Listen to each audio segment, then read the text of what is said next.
Magandang araw po muli sa inyo lahat mga guys, mga farmers, at welcome back po ulit sa ating channel.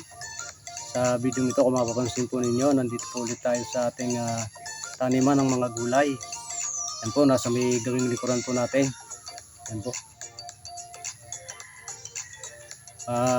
Nilinisan nga po natin yan nung nakaraan para ihanda nga po sa pagtatanim ng ibang crops, or mag-intercrop po tayo dito po sa atin pong mga tanim na dragon fruits. Yan, kung mapapansin po nyo, sa may gawing mga gilid ay may mga tanim po na dragon fruits. Yan po. Dahil sa maluwag naman po yung pagitan po nila, ay magtatanim po tayo rito ng ibang crops. At yung pong crops na yon ay mani or yung peanut. Yan po mga guys, mga farmers.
Ayan po mga guys, mga farmers, nalagyan na po natin ng iras or yung tudling. Ngayon po naman ay lalagyan na po natin siya ng mga buto ng mani or yung binhi po ng mani. At yun nga po ang ating binhi ng mani ay ito po. Ayan po. Yan po yung ating pong mani na itatanim po or yung peanut. Yan po, nalagyan na po natin siya ng insecticide para hindi po siya kainin ng langgam or ng mga insekto, mga guys, mga farmers. Yan po. At ngayon po ay ilalagay na po natin yan sa mga tudling na ito po na ating pong ginawa. Yan po. Ibububod na po natin siya dyan or ilalagay na po natin dyan sa bawat tudling. Yan po.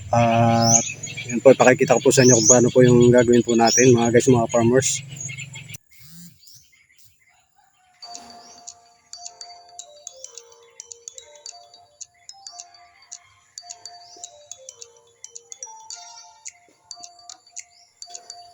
At yun nga po mga guys, mga farmers, ilalagay na po natin or binububod na yung pong mga buto ng peanut or yung mani. Yan po mga guys, mga farmers, habang naglalakad po tayo ay isa-isa po natin ibinabagsak yung pong mga buto po ng ating pong mani. Yan nga po, para mapalagay po sila sa tudling or yung iras na ginawa po natin mga guys, mga farmers. Yan po. Ganyan lang po yung paraan ko po sa pagtatanim ng mani, mga guys, mga farmers. Dahil sa ito po yung sa palagay ko po ay mas madaling paraan.